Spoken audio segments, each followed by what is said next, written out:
الحمد لله رب العالمين والصلاة والسلام على أشرف الأنبياء والمرسلين وخاتم النبيين محمد وعلى آله وصحبه ومن تبعهم بإحسان ودعا بدعوتهم إلى يوم الدين. أما بعد فأعوذ بالله من الشيطان الرجيم. بسم الله الرحمن الرحيم. قال الله تبارك وتعالى: والعصر إن الإنسان لفي خسر إلا الذين آمنوا وعملوا الصالحات وتواصوا بالحق وتواصوا بالصبر. وقال النبي صلى الله عليه وسلم: الكيس من دان نفسه وعمل لما بعد الموت والعاجز من أتبع نفسه هواها وتمنى على الله الأماني، أو كما قال عليه الصلاة والسلام: دقات قلب المرء قائلة له إن الحياة دقائق وثواني.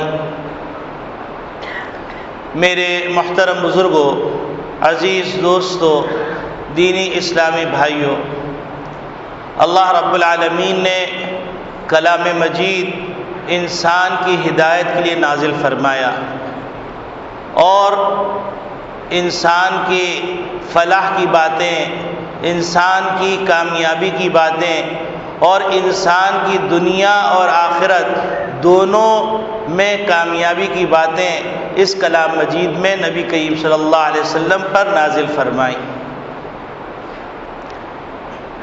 اب جو ان باتوں کے ذریعے سے رہنمائی حاصل کرے گا وہ یقیناً قد افلح المؤمنون کی بشارت سنے گا، اور جو اس کے اندر کجی اختیار کرے گا وہ یقیناً اولئک هم الخاسرون، اولئک هم الظالمون، اولئک هم الفاسقون کا مخاطب بنے گا.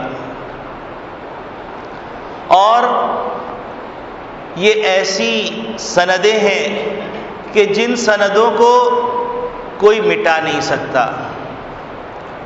انسان دنیا کے اندر بے مقصد نہیں آیا. اس انسان کو اللہ رب العالمین نے بے مقصد پیدا نہیں فرمایا. اس انسان کی پیدائش کا مقصد اگر انسان اپنے سامنے رکھے گا تو یقیناً وہ کامیاب ہو جائے گا، اور اگر اپنے پیدائش کے مقصد سے غافل ہو کر دنیا کے جھمیلوں میں پڑ جائے گا تو یقیناً خسرت دنیا والآخرہ کا سرٹیفکیٹ اس کو مل جائے گا. قرآن کریم میں بہت ساری آیات ہیں، بہت ساری صورتیں ہیں، لیکن ان آیات، ان صورتوں میں سے سورۃ العصر ایک مختصر ترین صورت ہے.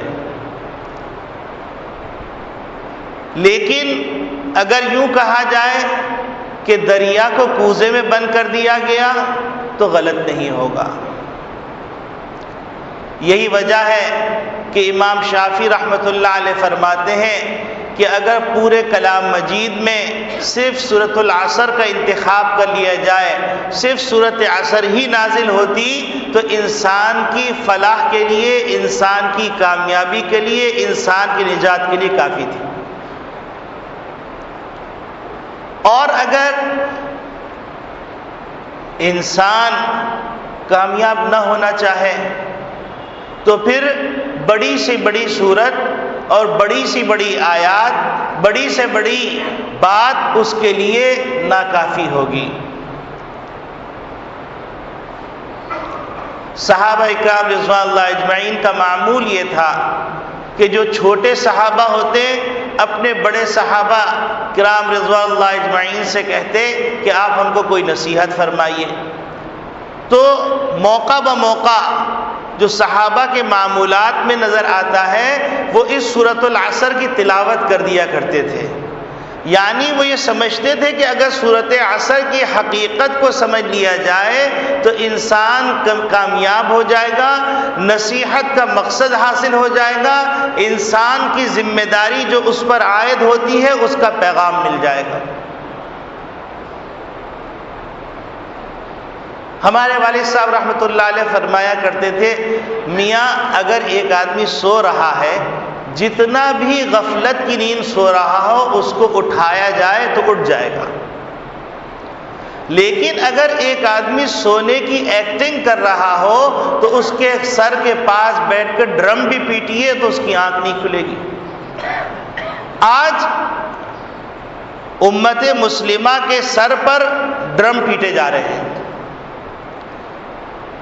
اور خطرے کی گھنٹیاں، خطرے کے الارم بجے چلے جا رہے ہیں، اور ہر طرف سے خطرے کی سزا سنائی دے رہی ہے۔ کہیں ایسا لگتا ہے جیسا کہ حالت جنگ کے اندر، لیکن غفلت کی ایکٹنگ کرنے، نیند کی ایکٹنگ کرنے والا مسلمان بیدار نہیں ہو رہا، اور اگر کبھی بیدار ہو بھی جاتا ہے اس کا ضمیر تو اس کو شراب و شباب کے نشے میں سلا دیا جاتا ہے اور دنیا کی جھوٹی رعنائیوں کے اندر اس کو الجھا دیا جاتا ہے، جس کے نتیجے میں انسان بھول بھلائیوں میں پھرتے پھرتے ایک وقت آتا ہے کہ اس کے سامنے موت کا جام آتا ہے اور وہ یہ کہہ رہا ہوتا ہے ایک موقع اور دے دیجئے، لیکن اب موقع ملنے والا نہیں۔ یہ سورت اسی قسم کا ایک الارم ہے کہ اللہ رب العالمین کو قسم کھانے کی ضرورت نہیں ہے۔ قسم تو وہ کھائے جس کی بات غیر یقینی ہو، اللہ کی بات تو یقینی ہے، اٹل ہے۔ پھر اللہ رب العالمین نے کہیں پر والعصری کی قسم کھائی، کہیں والنجمی کی قسم کھائی، کہیں نون والقلمی کی قسم کھائی، اس کی وجہ کیا ہے؟ ایک وجہ تو مفسرین نے یہ بیان کی ہے کہ بلاغت کے اسلوب میں یہ ایک اسلوب ہے کہ کوئی آدمی اپنی بات کو پختہ کرنا چاہتا ہے تو کوئی تاکیدی کلمات استعمال کرتا ہے، اور تاکیدی کلمات میں سے قسم کا حرف ایک تاکیدی کلمہ ہے۔ اور بعض نے یہ کہا کہ اللہ رب العالمین جو اگلی بات کہنے والے ہیں وہ اگلی بات کے لیے ایک ایسا گواہ چاہیے جو شاہد عدل ہو، اور ایسا گواہ جس نے حضرت آدم علیہ السلام کی تخلیق سے لے کر قیامت کے آنے تک کے آخری انسان کی پیدائش تک انسان کے نشو و فراز کو دیکھا ہو، عروج و زوال کو دیکھا ہو، ایسا گواہ کوئی نہیں سوائے زمانے کے۔ کیونکہ محمد ربی صلی اللہ علیہ وسلم سے بھی کہہ دیا گیا کہ انک میتون و انہم میتون، آپ کو ایک دن وصال فرمانا ہے۔ کل نفس ذائقۃ الموت، یہ دنیا کا دستور قرار دے دیا گیا۔ تو ایسا گواہ جو گواہ اس بات کی گواہی دے کہ بے شک تمام انسان نقصان کے اندر ہے، انسانیت خطرے کے اندر پڑی ہوئی ہے، زمانے سے بڑا گواہ کوئی نہیں۔ جیسے کہا جاتا ہے وقت سے بڑا استاد کوئی نہیں ہے۔ وقت کی ٹھوکروں سے جو انسان سیکھتا ہے وہ کسی اور چیز سے نہیں سیکھتا۔ تو اللہ رب العالمین ارشاد فرما رہے ہیں ان الانسان لفی خسر، کہ بے شک تمام انسان ٹوٹے اور خسارے کے اندر پڑے ہوئے ہیں، چاہے ایران کا ہو، توران کا ہو، عربستان کا ہو، ترکستان کا ہو، تاجکستان کا ہو، ازبکستان کا ہو، افغانستان کا ہو، پاکستان کا ہو، شیشان کا ہو، ملیشیا کا ہو، جکارتا کا ہو، دنیا کے کسی خطے کے انسان وہ ٹوٹے خسارے ہیں۔ اب یہ ایک ایسا جملہ ہے کہ اگر سوتے ہوئے انسان کے کان میں کہہ دیا جائے تو وہ ہڑبڑا کے اٹھ جائے گا، کیونکہ انسان کے دل میں اللہ رب العالمین نے کامیابی اور کامرانی کا جذبہ رکھا ہے۔ انسان کوئی بھی کام ایسا نہیں کرنا چاہتا کہ جس کے نتیجے میں اس کو ذلت کا سامنا کرنا پڑے، اس کو رسوائی کا سامنا کرنا پڑے، حتیٰ کہ غلط کام بھی وہ اس انداز سے کرنا چاہتا ہے کہ جس کے نتیجے میں اس کے سر پر کامرانی کا تاج رکھا جائے۔ صحیح کام تو پھر صحیح ہوتا ہے، اور جب اللہ رب العالمین یہ فرما رہے ہیں اور اللہ رب العالمین سے بڑی ذات کون سی ذات ہو سکتی ہے؟ اس انسان کو پیدا کرنے والی ہستی، اس انسان کو بنانے والی ہستی، اس کائنات کو بنانے والی ہستی وہ زمانے کو گواہ بنا کر کہہ رہی ہے کہ تمام انسان خسارے کے اندر ہیں، اور اس خسران سے نکلنے کا راستہ بھی وہی اللہ بتا رہا ہے۔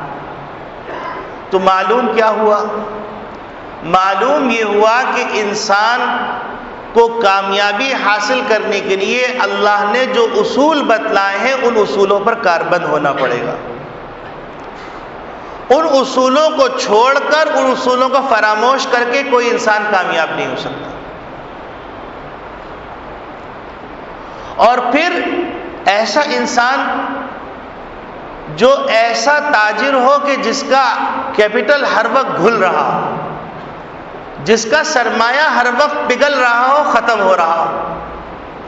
اللہ رب العالمین ارشاد فرماتے ہیں یا ایھا الذین آمنوا هل ادلکم علی تجارۃ تنجیکم من عذاب علیم، اے ایمان والو تم کو میں ایک ایسی تجارت نہ بتلا دوں جو تمہیں عذاب علیم سے، دردناک عذاب سے نجات دینے والی۔ گویا کہ اللہ رب العالمین نے اس انسان کو دنیا میں بھیجا، ایک تاجر کی حیثیت سے بھیجا۔ یہ تاجر لغوی کہہ لیجیے آپ۔ دوسری جگہ اللہ رب العالمین ارشاد فرما رہے ہیں ان اللہ اشتری من المؤمنین انفسهم واموالهم بان لهم الجنہ۔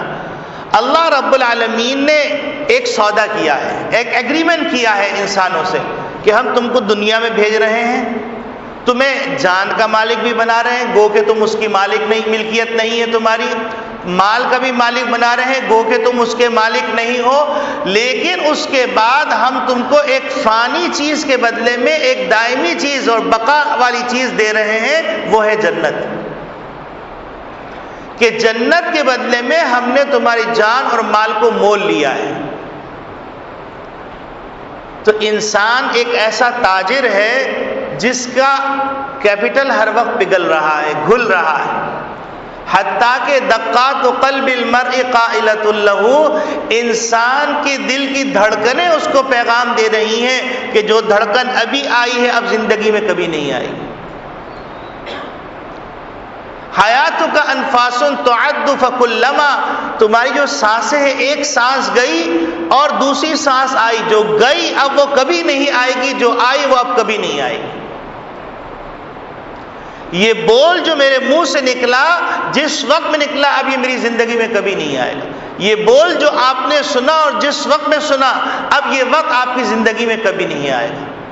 اب آپ سوچئے ایسا تاجر، جس تاجر کا مال ایسا مال ہے جس کو وہ تجارت میں لگا رہا ہے اور اس کے ذریعے سے وہ پروفٹ حاصل کرے گا، نفع حاصل کرے گا اور اپنے اصل کیپٹل کو بھی بچائے گا، وہ ایسا مال ہے جو ہر وقت پگھل رہا ہے، گھل رہا ہے۔ ایک آدمی لوہے کا تاجر ہوتا ہے، ایک آدمی سونے کا تاجر ہوتا ہے۔ ان لوہے اور سونے کے تاجر کا جو مال ہے وہ جامد ہے، لیکن اس کے باوجود ان کی راتوں کی نیند اڑی ہوئی ہوتی۔ تو ایک آدمی اگر برف کا تاجر ہے تو اس کی نیند کا کیا حال ہوگا؟ اس کے جاگتے جاگتے ہوش اڑے ہوئے ہوں گے کہ اگر اس تپتی دھوپ کے اندر اس کی برف کی سلی نہیں بکی تو اس کا اصل بھی جائے گا اور نفع بھی جائے گا۔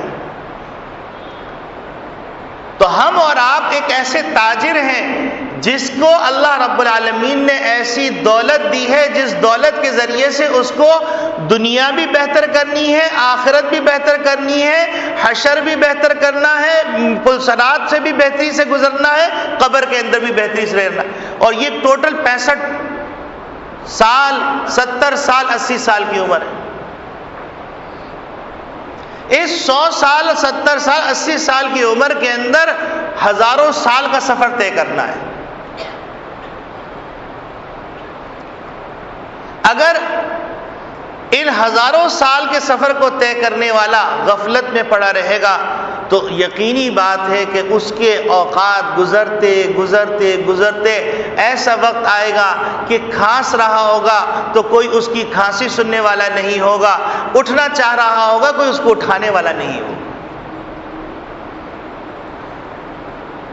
لیکن اگر وقت کی ٹھوکر سے کسی نے سیکھ لیا، الوقت سیف ان لم تقطع یقطعک، کہ وقت دو دھاری تلوار ہے، اگر اس کی کاٹ نہیں کی تو یہ وقت تم کو کاٹ کے دو ٹکڑے کر دے گا۔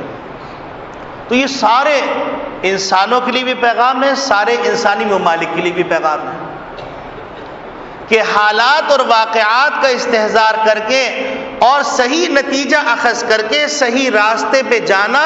کبھی ایسا ہوتا ہے کہ لمحہ فیصلہ کرتا ہے، صدیاں سزا بھگتتی ہیں، اور کبھی ایسا ہوتا ہے سعادت مندی کی گھڑی میں سعادت کا فیصلہ ہوتا ہے، صدیاں آرام کرتی ہیں۔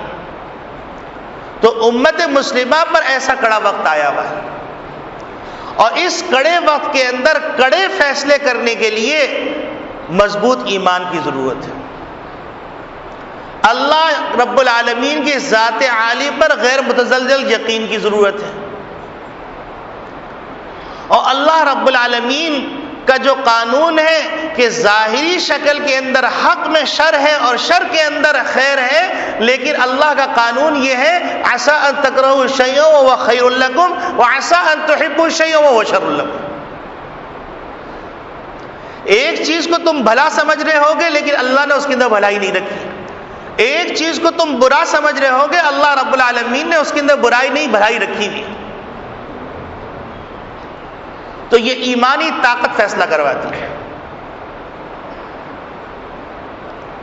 تو پہلی بات جو انسانوں کو چونکا دینے والی ہے کہ اللہ رب العالمین نے 1400 سال پہلے، یعنی گویا کہ آج کے زمانے کا کوئی انسان جو پیدا ہوا ہے یا پیدا ہوگا، اس کے لیے بھی یہ قانون بتا دیا کہ اس کے کان میں یہ بات چپکے سے جا کے کہہ دو کہ ان الانسان لفی خسر، کہ تمام انسان نقصان کے اندر ہے، اور نقصان سے نکلنے کے لیے تمہیں جو کیپٹل دیا گیا ہے اس کیپٹل کو تجارت میں لگاؤ، اور لگانے کے بعد اسی سے تم نفع حاصل کرو اور اپنے آپ کو نقصان سے بچاؤ۔ حدیث شریف میں آتا ہے کل یغدو فبائع نفسہ، ہر آدمی صبح کرتا ہے اپنی جان کو وہ تجارت میں لگاتا ہے، موبقها او معتقها، یا تو نقصان سے نکال لیتا ہے یا نقصان کے اندر اپنے آپ کو تباہ برباد کر دیتا ہے۔ تو روزانہ یہ ایک پہیہ چل رہا ہے، اور روزانہ دن کی ساعتیں رات کی ساعتیں مختلف قسم کے پیغامات دے رہی ہیں۔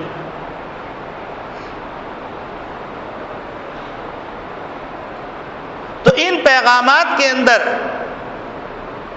جو ایک پیغام ہے کہ اے انسان جو کامیابی چاہتے ہو، اے انسان جو سربلندی چاہتے ہو، اے انسان جو عزت چاہتے ہو، اے انسان جو راحت چاہتے ہو، اے انسان جو محبت چاہتے ہو، اے انسان جو امن چاہتے ہو، اے انسان جو دولت چاہتے ہو، اے انسان جو سرفرازی چاہتے ہو، اس کا ایک ہی راستہ ہے، وہ اللہ رب العالمین نے بتلایا۔ کیونکہ دنیا کے اندر جتنے بھی قوانین ہیں اس انسان کے لیے جو اللہ کے احکامات کے مطابق ہوں گے اس میں فلاح ہے، جو اللہ کے احکامات کے مخالف ہوں گے اس میں ناکامی، چاہے وقتی طور پہ کامیابی نظر آئے۔ جیسے کہ عبرت کے طور پہ بتاتا ہوں کہ آپ دیکھیے آئے روز اخبار میں آتا ہے کوئی اپنی وقت کی بہت بڑی گلوکارہ، کوئی بہت بڑی ایکٹر فاقے پڑھ رہے ہیں، یا تو بزم انجمن تھی اور اب کوئی پوچھ نہیں رہا، حکومت سے مطالبہ ہو رہا ہے کہ آپ ہم کو کچھ پیسے دے دیجیے تاکہ علاج کروا لیں۔ تو وقتی طور پر رعنائیاں نظر آ رہی تھیں، وقتی طور پر لوگ ان کو دیکھ کر رشک کی نگاہ سے دیکھ رہے تھے، کیا عزت ہے، کیا سربلندی ہے، کیا شہرت ہے، لیکن زوال آیا تو کوئی پوچھنے والا نہیں۔ بہت بلندی حاصل کی لیکن ایڈز کا مرض لگ گیا، اب کوئی پوچھ نہیں رہا۔ ان فی ذلک لعبرۃ لأولی الابصار، اس کے اندر عبرت ہے آنکھوں والوں کے لیے۔ یہ ایک چھوٹی سی مثال ہے لیکن اپنے اندر بہت بڑا پیغام رکھتی ہے۔ اسی طریقے سے زندگی کے ہر شعبے کے اندر اگر آپ دیکھیں گے تو آپ کو نظر آئے گا کہ یا تو کسی کی طوطی بول رہی ہے، اور پھر ایسا وقت آیا کہ ان کی اولادوں کو ان کے سامنے ذبح کیا جا رہا ہے. بہادر شاہ ظفر کو دیکھ لیجیے، اور بہت سارے بادشاہ کہ جن کی دولت کی انتہا نہیں تھی، جن کے لیے دنیا کے بڑے بڑے محل کے دروازے کھلے ہوئے تھے، وہ غاروں سے نکل رہے ہیں.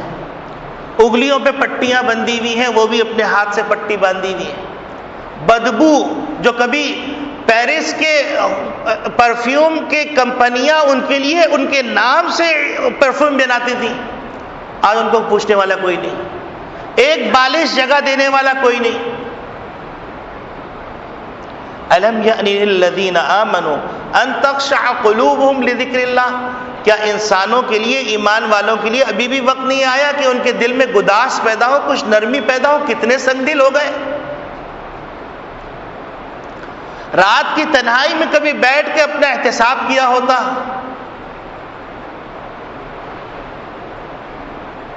سیٹ سے اترنے کے بعد اور سیٹ پر چڑھنے کے بعد دونوں زمانوں کا احتساب کیا ہوتا،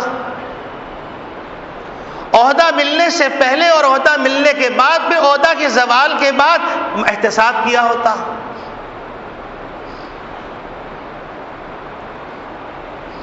تو میرے عزیز دوستو بھائیو، حالات، واقعات، زمانہ، وقت ہم کو پیغام دے رہا ہے، اور اس وقت کے استعمال کرنے کی دو نعمتیں، اور ان دو نعمتوں کے اندر سب سے زیادہ کوتاہی ہے. اللہ کے رسول فرماتے نعمتان مبغون فیہما کثیر من الناس، دو نعمتیں ہیں جو وقت سے فائدہ اٹھا سکتی ہیں جس کے ذریعے سے، اور اکثر لوگ اس میں غفلت برتتے رہتے ہیں. ایک صحت کی نعمت ہے، ایک فرصت کی نعمت ہے. صحت کی نعمت، اس نعمت کی قدر نہیں کی جاتی. سگریٹ پی رہے ہیں، شراب پی رہے ہیں، کہا جا رہا ہے بھائی صحت کے لیے نقصان ہے، کہہ رہے مر جائیں گے کیا ہوگا، کوئی حرج نہیں، غم غلط کرنے کے لیے کون سا غم لگ گیا بھائی آپ. بات یہ ہے کہ مقصد سے ہٹ گئے تو قرار نہیں ہے. مقصد سے ہٹنے کی وجہ سے قرار تلاش کر رہے ہیں دوسری چیزوں میں، اور اس میں قرار ملنے والا نہیں. اللہ رب العالمین نے انسان کو جو صحت دی ہے، اس صحت کو ایک لفظ میں بیان کیا جاتا ہے صحت. لیکن صحت کی اگر حقیقت تلاش کرنی ہے تو سمجھنے کے لیے میڈیکل سائنس میں چلے جائیے. آنکھ کے اوپر ایک ڈاکٹر ریسرچ کر رہا ہے، ساری زندگی آنکھ کے ہی ڈاکٹر بنا ہوا ہے، اور اس پہ ریسرچ کرتے کرتے اپنی زندگی ختم کر رہا ہے. یہ اللہ کی ایک نعمت ہے.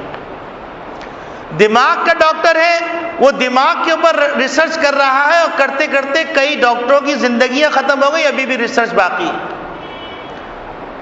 حلق کا ڈاکٹر ہے، اس کا حال یہی. ناک کا ڈاکٹر ہے، اس کا حال یہی. دل کا ڈاکٹر ہے، اس کا حال یہی. گردے کا ڈاکٹر ہے، اس کا حال یہی. تو اللہ رب العالمین کی ایک ایک نعمت جس کے ساتھ جب صحت لگتی ہے تو وہ اتنی قیمتی ہے جس کا تصور نہیں کیا جا سکتا. اب آپ سوچئے، انسان کے جسم کے اندر دو پرزے ہیں، ایک کا نام گردہ ہے. کہنے کو گردہ مختصر سا لفظ ہے، لیکن صرف اس گردوں کو دیکھیے، پورے علم غلم جو کچھ کھایا، اس گردے نے ایک چھنی ہے، اس کے اندر اتنی باریک چھنی ہے، وہ چھنی چھانتی ہے، اور اس کا ایک دماغ ہے، ایک سینسر ہے.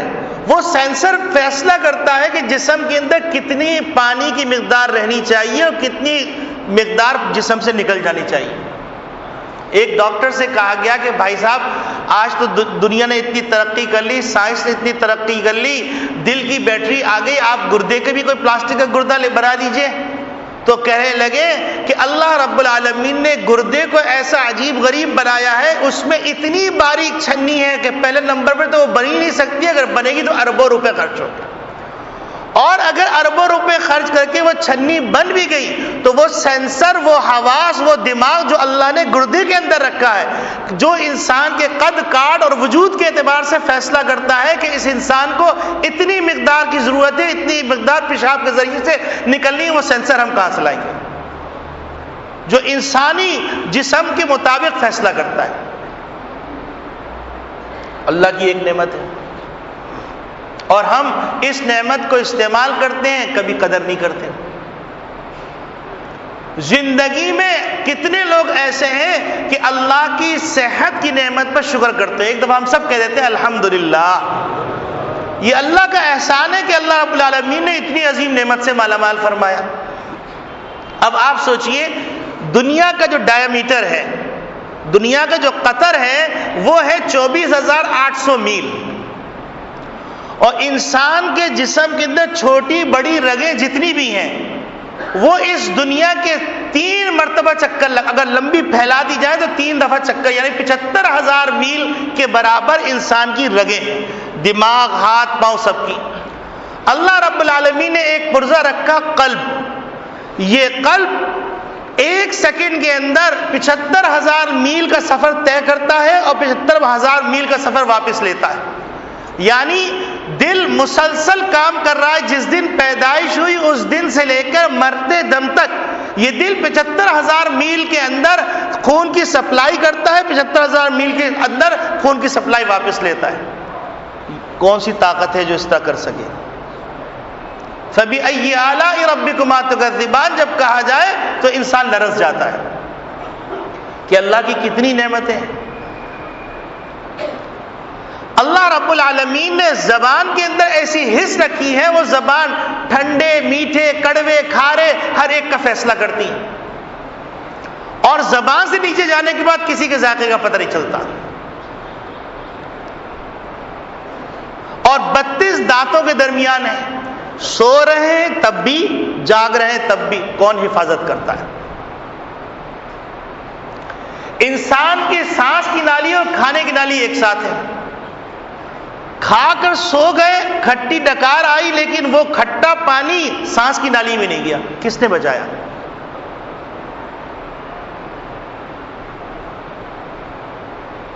اللہ.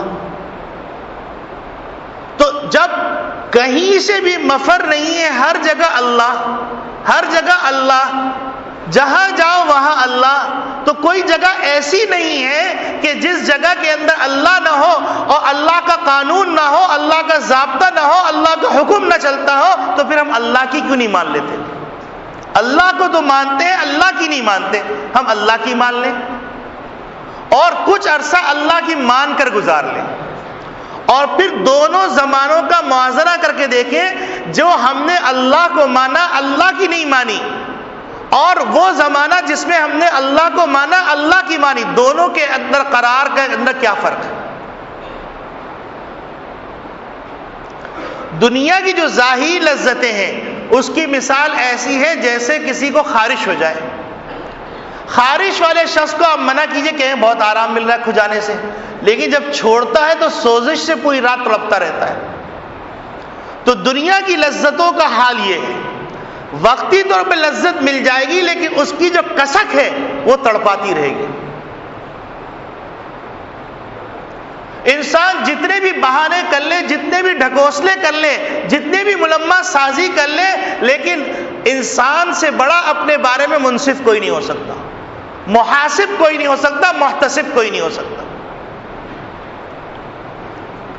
تو میرے عزیز دوستو بھائیو، اللہ رب العالمین ارشاد فرما رہے ہیں کہ تمام انسان بلا امتیاز و رنگ نسل، بلا امتیاز و قوم، بلا امتیاز و مذہب، بلا امتیاز و مسلک، سب خسارے کے اندر.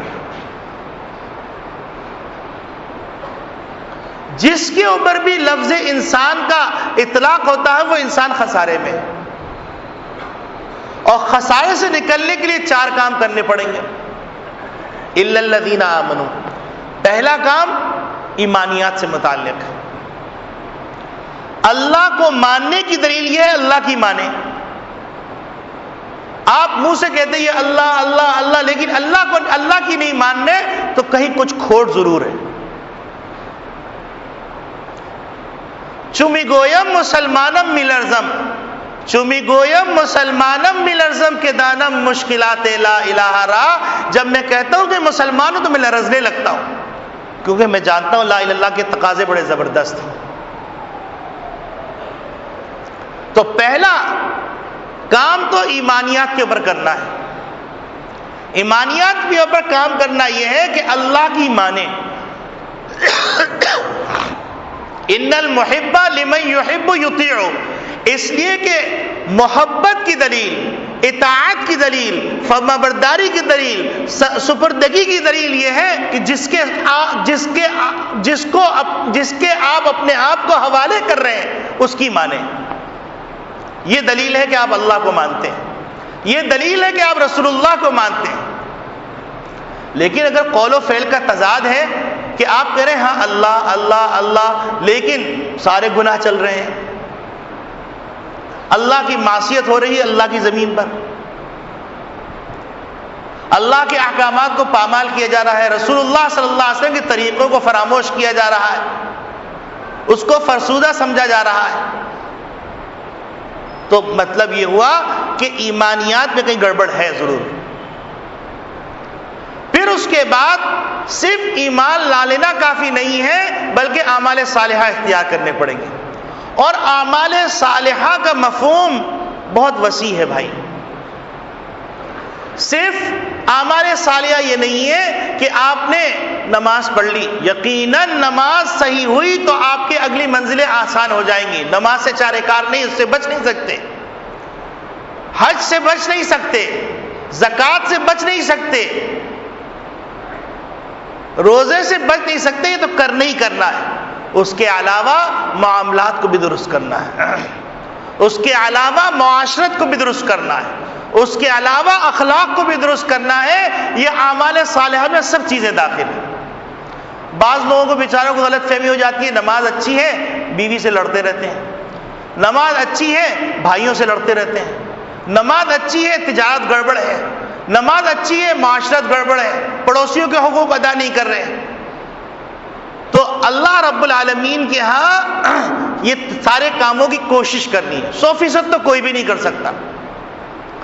کوشش کرتے ہوئے جانا ہے اور یہ کہہ دینا ہے کہ اے اللہ تیرے محبوب کی میں شباہت لے کے آیا ہوں، اس کو حقیقت میں تبدیل کر دے، میں تو مشابہت لے کے آیا ہوں.